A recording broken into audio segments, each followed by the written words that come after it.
Assalamualaikum warahmatullahi wabarakatuh.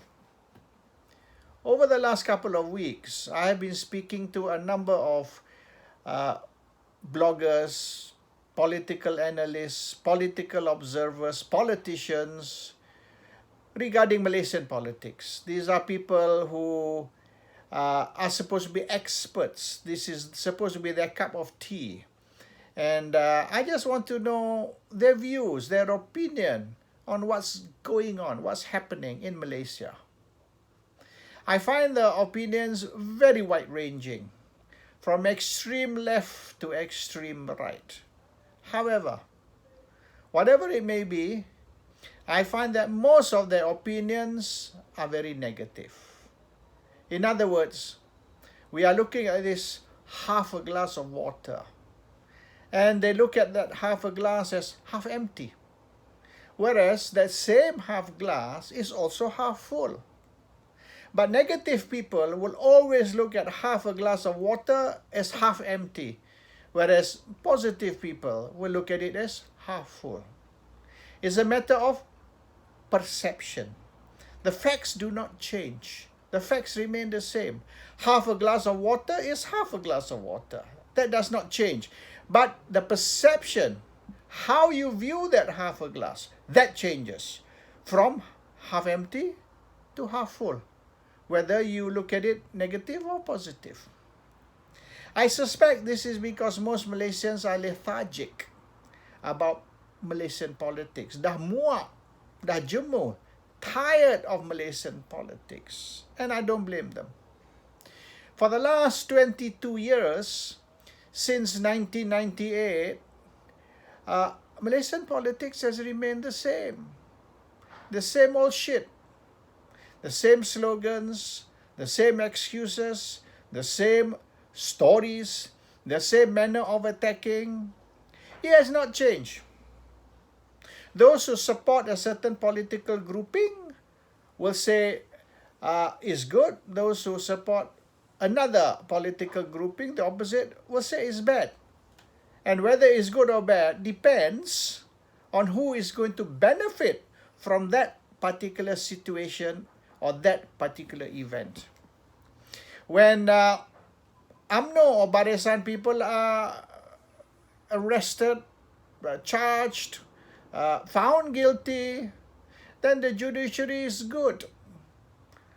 We have reforms. Pakatan Harapan's 22 months of ruling has brought a lot of positive changes to Malaysia.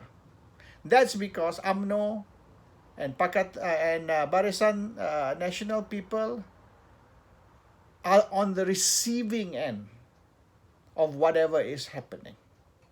But when the same law, the same judiciary, the same government machinery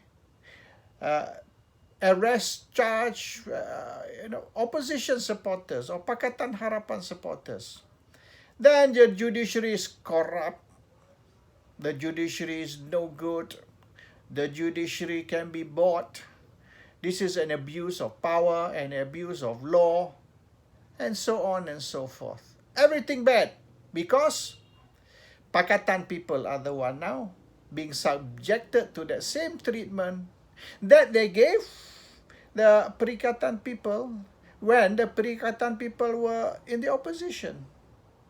So, when that same thing, exactly the same thing, is done to one group, they say it's bad, but when it's done to the other group, they say it's good. Whereas, it's the same law, the same judiciary, the same police, the same MACC, everything. There's no change. So you can see, perception is very powerful. Facts or truth have no place in perception. It's all about how I see things. And if I see it as good, it's good. If I see it as bad, it's bad. And good and bad depend on whether I benefit or I do not benefit from that particular situation or that particular incident. That is 22 years of Malaysian politics.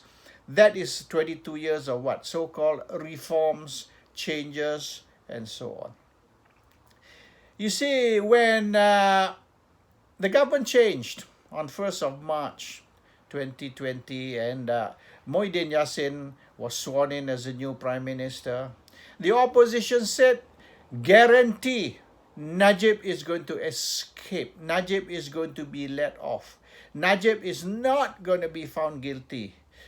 Najib is going to be found innocent. And this is why they changed the government. This is why they ousted Pakatan and replaced it with Perikatan.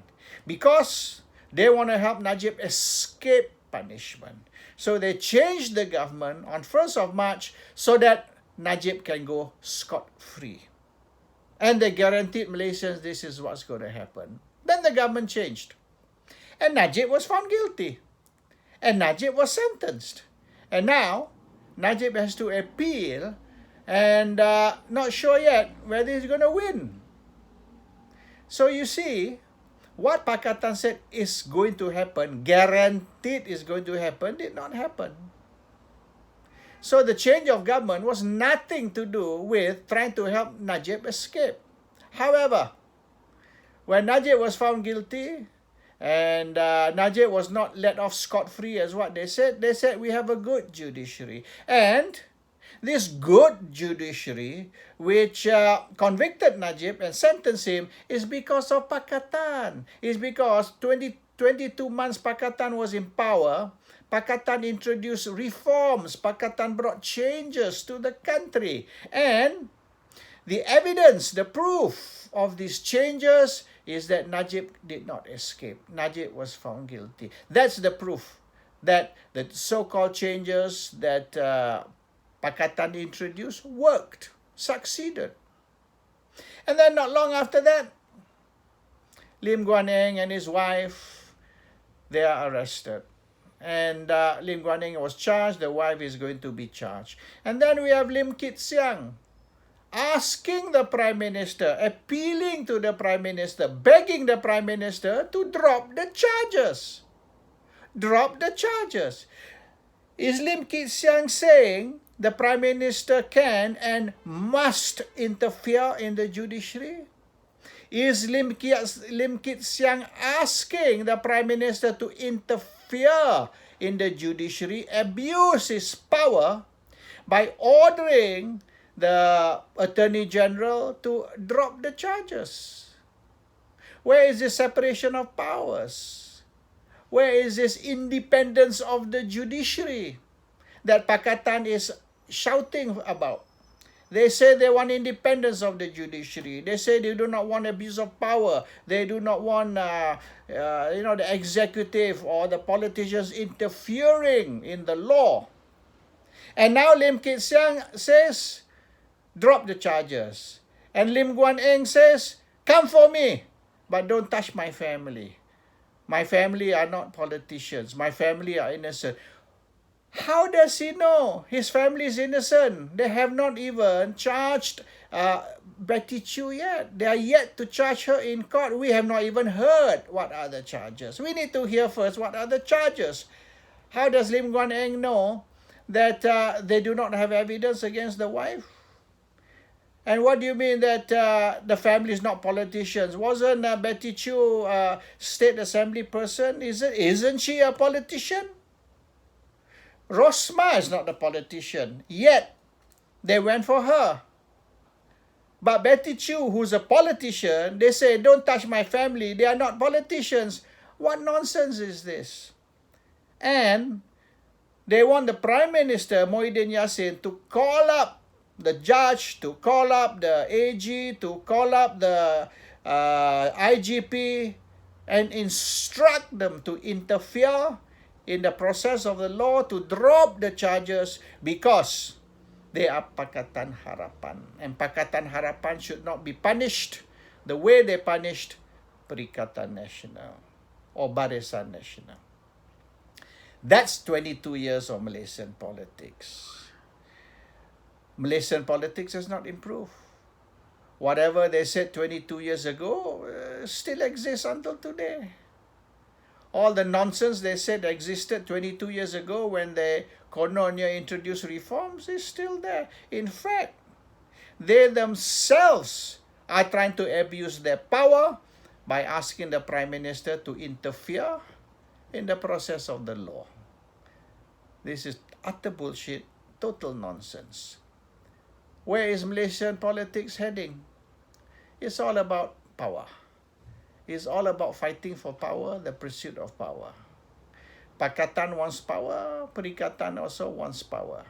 So they use whatever fitna, lies, distortion, propaganda, manipulation to create this perception that everything good is Pakatan Harapan, everything bad is Perikatan Nasional.